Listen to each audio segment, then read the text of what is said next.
2023 is going to be a very, very interesting year because there are economists are saying that 2023 is another year of inflation. Yep.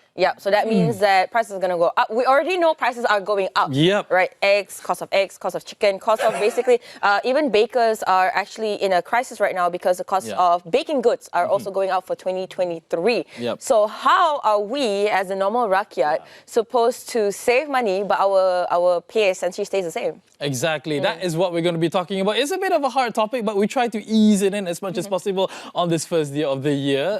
We have here in the studio, we have Wan Ahmad Najib, Wan Ahmad Lotfi, the Chief Strategy and Digital Distribution Officer from FWD Takaful Berhad. Good morning. Morning. How are you doing, Lutfi? Happy New Year. Happy New Year to both of you. I'm actually excited to start the new year on a show with both of you. So that's something that I never expected to do in a new year. Something different, right? Something different. I mean, like, probably now you'll be waking up with your family. I actually haven't woke up, probably. I can see that. They should be watching us right now, right? Because their daddy's on the show, so they need to watch you right now. So, all right, back to the topic that we have here today about save more, spend less. One huge question I do want to ask you from the get-go is, can you share with us about the situation of Malaysia right now in regards of its economy? I know it's hard. I know it's a tough question, and also the forecast of going forward, as what Zoe has actually mentioned, that it's going to be tough. A lot of people are saying, not just for Malaysia as well as the world, they say that 2023 is going to be a very, very tough year in comparison to before. Your comments on that, Luffy? Okay. First and foremost, it's really a a question that you don't want to start to 2023 with. Talking about economy, how life is going to be hard and stuff like that. And just a caveat, I'm not an economic guru or something, but I'll just give some views based on whatever publicly available data and stuff like that. Good news is, based on the latest stats that was published by the Ministry of Finance, we actually are recovering, right? The GDP grew by 14.2%, if I'm not mistaken, in Q3, compared to 8.9% second quarter, 5%. Any growth is good, right? Yeah, of course. Right? As we go post-pandemic, everything's getting back to normal, people coming back to work, more economic activities. I think we're doing pretty good. I just came back from a holiday. All right. And to visit Kota Kinabalu, Sabah. Oh, my hometown. You're from? Yeah, I'm from Kota Kinabalu, Sabah. Awesome. Yeah, you just open up the gates so that you just let's talk about it. We don't talk about economy anymore, right? Anyway, so holiday, right? School holidays. It was jam-packed. Flights were full, hotel were fully booked, traffic jam. I went up in Kundasang, there were traffic jam up in Kundasang. Imagine that. Somebody should have warned you on that. Restaurants were full, right? Queues everywhere. Those are good signs, right? It shows that a lot of sectors are coming back to normal, right? These are good indicators. But nevertheless, you know that at a more micro level, there are people and sectors that are probably still trying to find their ground. So that's something that we, as you mentioned earlier, there's a lot of things happening, right? Moving forward, we should be on the lookout of what's happening globally, right? Because that has a lot of impact on what happens in Malaysia as well, right? Be it the geopolitical uncertainties, tightening of financial conditions, be on the lookout of how major markets like US, Europe, and China would develop. It has an impact on all of us. But I think, based on a lot of analysts and thought that we will remain moderate. Right? In summary, the growth for economy in Malaysia, it's going to be moderate. It's still that zone, and it's pretty okay in that sense. So it's not that bad as we envision. I love the way that he's trying to soften the blow, try to it's okay, stay calm. We're still all right as long as people do their own thing properly and whatnot. So actually, a very interesting point that in what you said just now is that you mentioned different sectors, right? So we know that our tourism sector is of course booming because people are itching to travel. But I want to know, in your perspective, what are the sectors that are not experiencing such a great growth? Because like I said, I mentioned earlier, is people in the baking industry. bakers are really, really worried because prices are going to go up this year rather. The goods prices are going to go up. A lot of raw materials are not available as well. Of course, that will impact, supply, demand and all that. So I'm actually very curious, what sectors do you think are going to be affected or should watch out? Like, hey, our economies, our sector's not doing that great. What are the steps should we be taking? So, and in general, I think this question is a bit more difficult to answer, right? Because it's each of these items and supply and demand, it's something real. If we come back to the basic of what's happening right now, imagine for 2 years we've been in pandemic. Now things started to open up. Only now we're starting to get into the role of things going back, people working, transportation, logistics, supply and demands, all that. In actual fact, there's a lot of supply out there that's not enough to cater for so much. For everyone. For everyone. So everything. I had a colleague who actually ordered a car, a foreign car. He almost gave up on the car because they kept on going to him saying that there's no chips. The lamp, the lights for the car is not available, right? Even those kind of things, right? So these things, it all depends on a lot of factors around the world where all these raw materials come in. Sure. And we talk about eggs, right?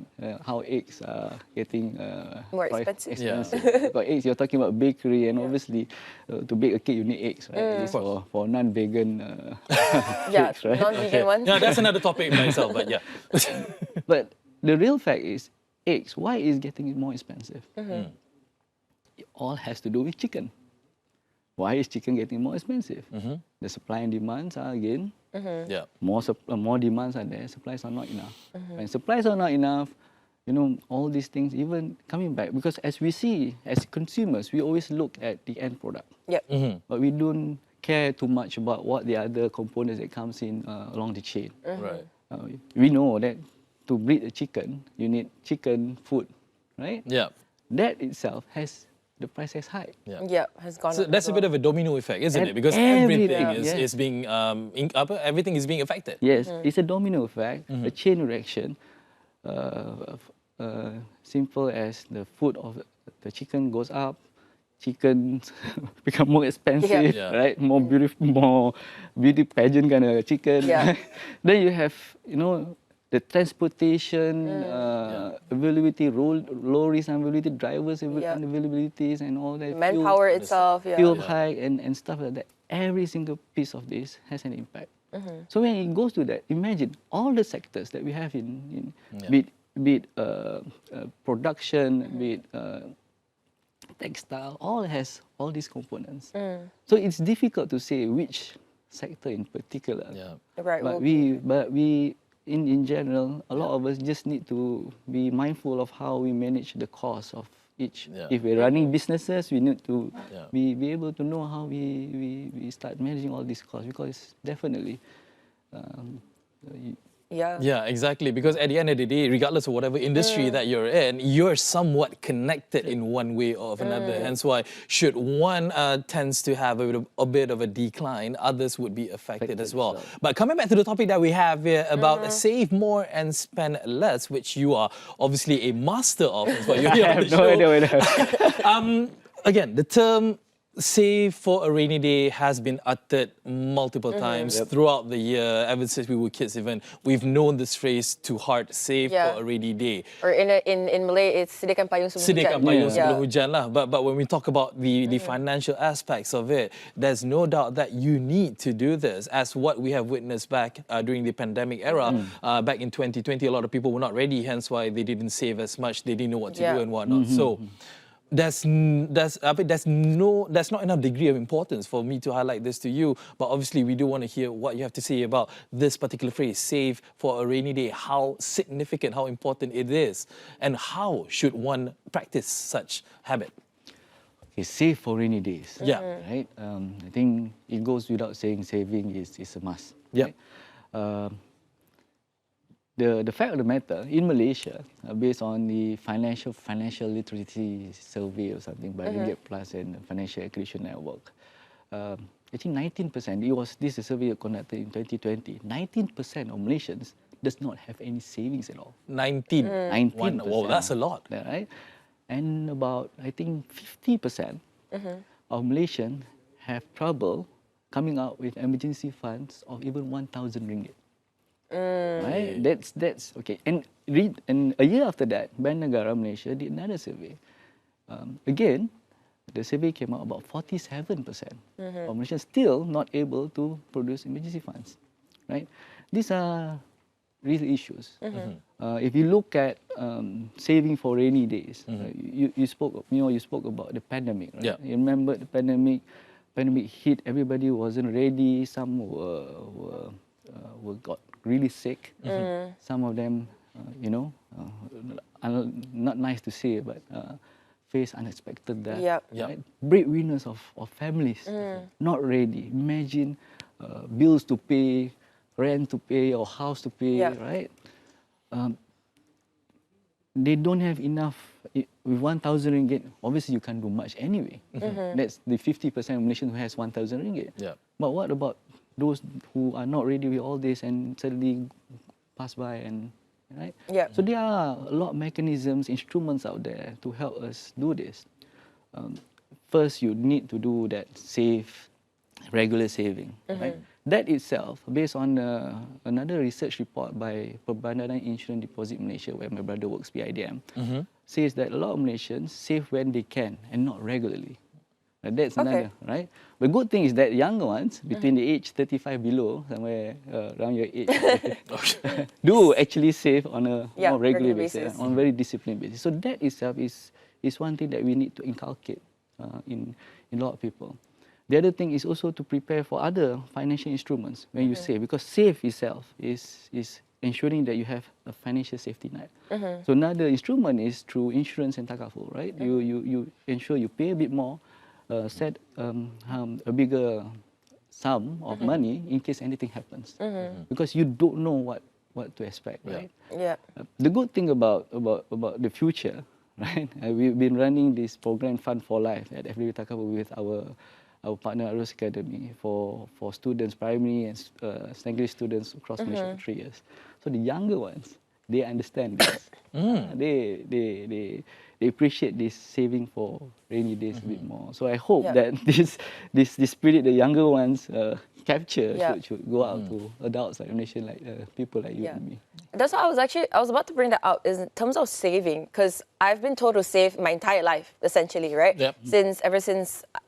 Ever since you could think ever since I received my first ang pao. Ever since I received my first ever ang pao, I think probably when I was like 34. Right? So you would essentially tell your kids to save. So I understand the concept of saving, but I'm not very smart in saving. I don't know if you understand the difference here, right? So in terms of as an adult right now, because we have so many, you mentioned Takaful has its insurance, type of insurance or type of way for us to save. So as a person who is offered a billion ways to save, literally, entire day, you have this loan, you have this type of insurance, this type of insurance, this type of insurance. How do I make a decision that's smart for me, for my financial portfolio? I want to invest, I want to save, I want to, like my biggest dream is to have 500k in my bank account by the time I retire. So let's say you have the same type of dream. So what should I look into, or what are the things I need to look into before I apply for any type of takaful, any type of insurance, type of investment, any type of means to save? Okay. Obviously, you're going to tell you about takaful, right? I mean, No. I'm kidding. But I think it's very important right now to understand, especially in times of uncertainty. We've talked about outlook being a bit, right? As an individual, you need to first have a holistic financial management and health approach in life. It's not a one-way thing. So if you Google up, there's this thing called the financial planning pyramid. Oh, okay. All right. So it's a pyramid. Yep. It has 3 layers. Right. At the bottom is protection. Okay. In the middle is saving, and at the top, invest. Okay. And it's meant to be a pyramid. Okay. Protection is big at the bottom because it's your base. You need to build a financial safety net in case anything happens. Because imagine when especially people who have family, if something happens to me, to you, you get sick, suddenly hit with cancer, you know, those kind of things, you can't work, you need that financial safety net, protection, emergency money coming in Yeah. quick and stuff like that. So that's why it's big below protection. It needs the biggest amount. You need bigger, but you don't have to spend the most. Okay. You know, because why? Because in insurance takaful, you pay a certain amount of money for a big amount of Coverage. Yeah. right? You pay 50 ringgit for maybe say 100,000. If you pay 50 ringgit a month for a year, you only have 600 bucks. Yeah. Right? So that's one thing. So look for a simple one that just protects you in case anything happens to you. Yeah. Okay. Then focus whatever balance you have to Save. Right? Save first, because you need that liquid money as you go along, because this is something that happens unexpected. Yep.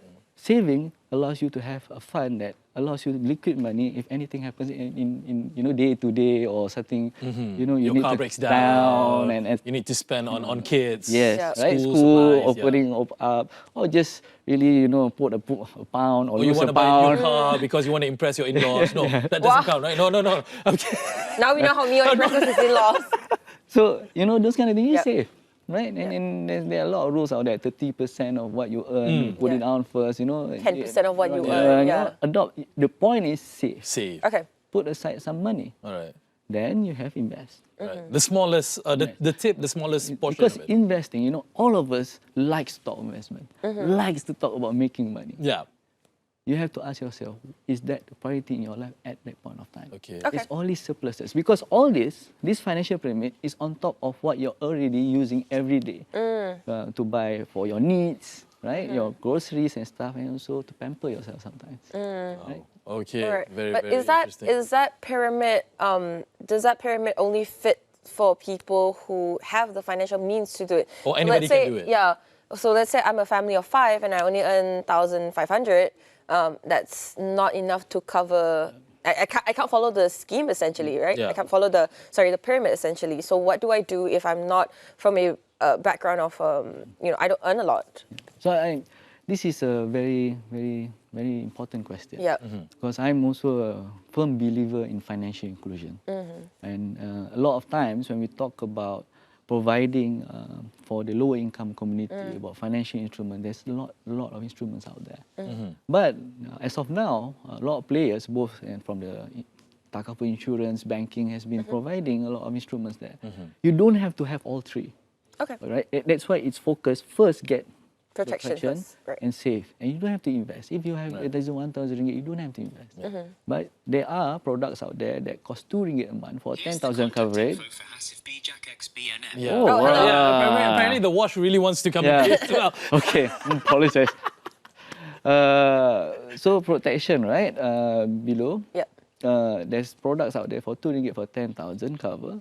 Then you can save and just again, in every one of the biggest important thing to realize about a person is to always do and spend or save according to your means. You know, there's this Malay proverb, ukurlah baju di baju Badan sendiri. Right. All right. So So make sure it's you bring really- your tape measure. You know, make sure that you bring enough cloth on you, just to make sure that you, again, like you said, spend within your means and do whatever it is within your own budget, and don't simply follow whatever people are actually doing out there. We're almost running out of time, Luffy, but we do want to give you a chance to actually just give a very simple advice. Again, it is the 1st of January 2023. We have 364 more days. Exactly, A lot more exactly. days to go. So what would be your advice to Malaysians in regards of saving, and what's the best way to do it? Simple one, please. Okay. I think first and foremost, for Malaysians, you need to empower yourself with knowledge, right? Improve your financial knowledge, improve your financial literacy capabilities so that you can make the right decisions. Right? It's really, again, coming back to the basics of good financial management, right? First, look at needs versus wants, Okay. right? Spend on what you need first. Then put aside for all these saving approaches that you need to put, right? As we mentioned, the financial pyramid. Only then, if you have some surpluses extra, it's okay to pamper yourself. Yeah. But just don't overdo it. Yeah. Stats has shown that Malaysian, especially the younger generation, below 35, 47% of them spend or almost everything they earn, or even more than they earn. Wow. Yeah. Right. So that itself, don't get into that habit, that right? habit and that nightmare. Because once you start building up credits, getting out of it is another hurdle itself. So again, very basic. Come back to just needs and wants, save, and then. All right, we love it. So, understanding the needs at once, exactly. very, very important. Yeah. So one last thing for our audiences who want to reach out, who are very interested in Takaful, wondering, you know, what service or what insurance Takaful offers or whatever. How can they reach out, and you know, where can they go for any financial advice? Yeah. So one thing for sure, it's easy for you.